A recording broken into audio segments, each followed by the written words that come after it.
Gadis ini sangat ketakutan. Ia menggambar lalu diberikan kepada orang tak dikenal. Kemudian, orang tak dikenal itu mati tragis di jalanan.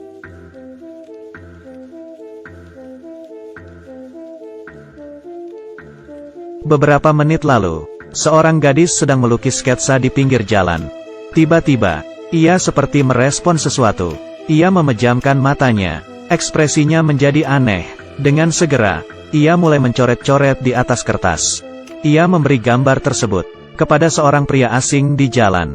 Pria itu melihat gambar yang diberikannya, yang ternyata adalah dirinya sendiri.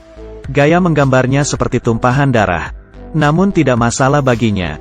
Malahan ia menganggap, gambar si gadis itu lumayan bagus.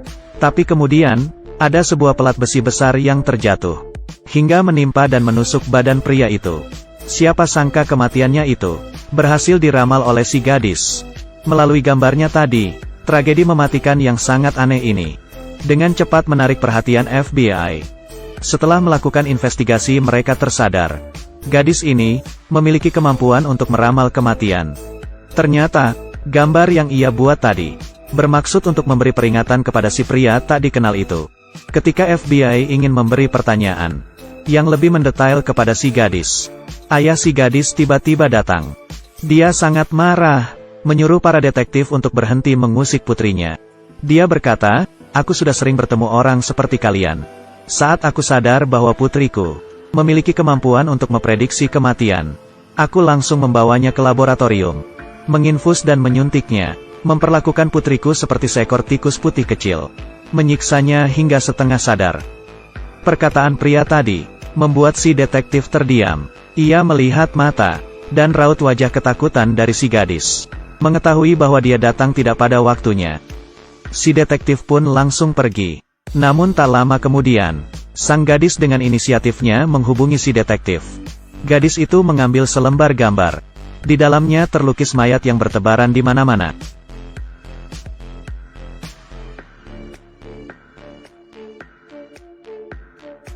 Gadis ini, yang memiliki kemampuan meramal, hanya sekali melihat, dapat dengan persis menggambarkan kematian yang akan dialami seseorang. Gadis yang berbakat ini sedang berada di atas bis. Tiba-tiba merasakan sinyal kematian itu. Ia mengambil pensil gambarnya, menggambar sketsa seorang pria, memalingkan pandangannya, tertuju pada seorang paman tua yang telah dekat dengan ajalnya. Saat itu, sang paman hanya berjarak beberapa langkah saja. Si gadis secepat kilat, menyelesaikan gambarnya, lalu akan ia berikan kepada paman tua tadi. Tapi saat si gadis menoreh ke belakang, sang paman sudah menghilang. Beberapa detik yang lalu, dia baru saja turun dari bus. Si gadis dengan segera turun dari bis lalu mengejar si paman tua. Namun, si paman tua sudah menghilang entah kemana. Sang gadis sangat galau dan panik. Dia sangat ingin untuk menyelamatkan nyawa orang sekali saja. Namun, lagi-lagi ia gagal. "Aku telah memberikan yang terbaik. Tapi kali ini si gadis pantang menyerah." Ia mencari detektif FBI. Ia memberitahu, kasus kematian kali ini sangat tidak sepele. Insiden kali ini adalah sebuah bencana yang dapat membunuh banyak orang. FBI dengan serius memerhatikan. Pertama-tama, berdasarkan gambar yang dibuat si gadis, sang detektif melalui sistemnya mencari orang yang dimaksud. Dengan cepat mengkonfirmasi identitas si paman tua. Namun ketika para detektif tiba di rumah si paman tua, mereka menyadari bahwa si paman sudah menghilang selama beberapa hari. Tetangga memberitahu para detektif bahwa si paman baru saja cerai, dan juga kehilangan hak asuh anaknya, dan juga pria malang itu sebentar lagi akan mati mengenaskan.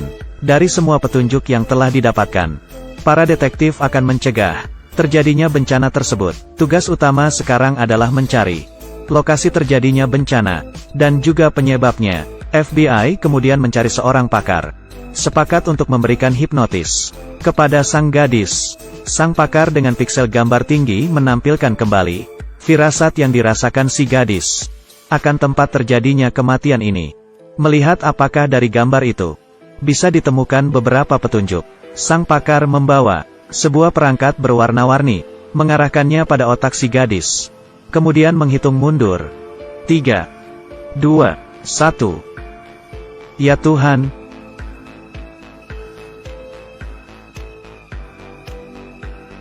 Ini adalah tangkapan gambar sekejap mata dari bencana yang akan terjadi. Ada orang yang terhenti di tengah langit. Ada yang sedang mengulurkan tangan. Entah ingin meraih apa. Lalu ada orang, bahkan tidak sempat, untuk memberikan responnya. Dalam keadaan statis ini, gadis yang tengah berjalan itu, yang memiliki kemampuan untuk memprediksi kematian orang-orang, melalui hipnotis, dapat menembus ruang statis, yang ada di masa depan. Mencoba untuk menemukan petunjuk, demi mencegah terjadinya bencana tersebut. Sang gadis berjalan, menuju pusat ledakan. Apa yang ada di hadapannya? Semuanya membuat dia ketakutan. Dia sebelumnya tidak pernah menyaksikan kematian sedekat ini. Menyaksikan kematian sedekat ini. Aku sangat takut. Sang gadis baru tenang kembali saat mendapat penghiburan dari sang pakar. Kemudian, ia melihat sebuah papan simbol bertuliskan bahasa Latin. Tuhan tahu mana baik dan buruk. Keadilan ditegakkan. Para detektif di sana langsung berasumsi bahwa itu adalah pengadilan. Tempat terjadinya bencana adalah di pengadilan. Sang gadis yang tengah dihipnotis itu lanjut berjalan ke depan. Dia melihat sang paman tua yang baru saja ia temui. Ekspresi mukanya seperti orang yang telah kehilangan kehidupan, tapi tangannya menggenggam sebuah alat pemancar gelombang yang mirip dengan radio. Setelah mendengarnya, detektif pun berkata bahwa itu bukanlah alat pemancar radio, tapi adalah sebuah pemicu ledakan. Pemicu ledakan dari sebuah bom. Ternyata paman tua itu bukanlah orang yang menderita, tapi adalah sosok yang menyebabkan bencana itu terjadi.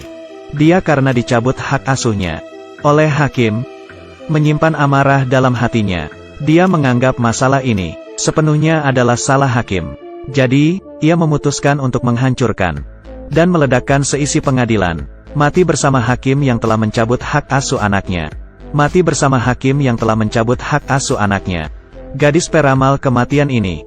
Gadis peramal kematian ini, dalam hipnotisnya, memberikan informasi yang akurat. FBI mengirimkan pasukan polisi khusus.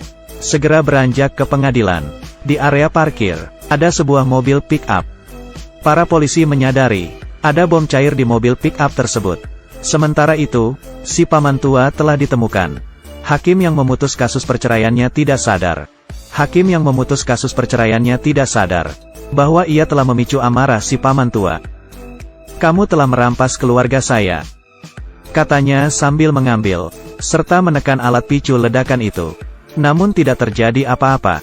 Saat itu, sang ketua FBI datang memberitahu si paman tua bahwa alat picu ledakannya telah dijinakkan oleh para polisi. Jangan sekali-kali melakukan hal yang nekat itu kembali. Pada akhirnya, masalah pun terselesaikan.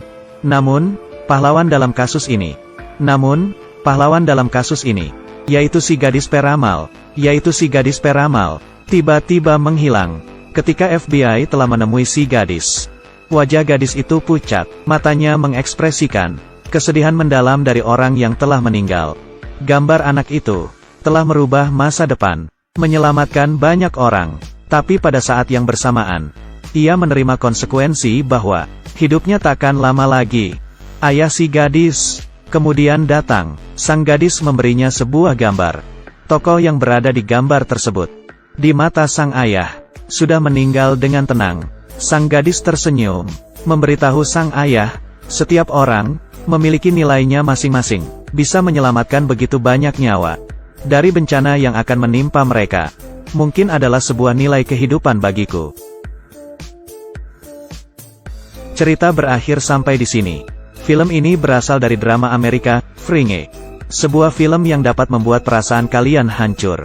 Semua orang ingin memiliki kemampuan untuk meramal masa depan. Tapi sejatinya, semua pemberian yang diberi oleh takdir sejak awal dalam kegelapan telah meminta bayaran yang setimpal.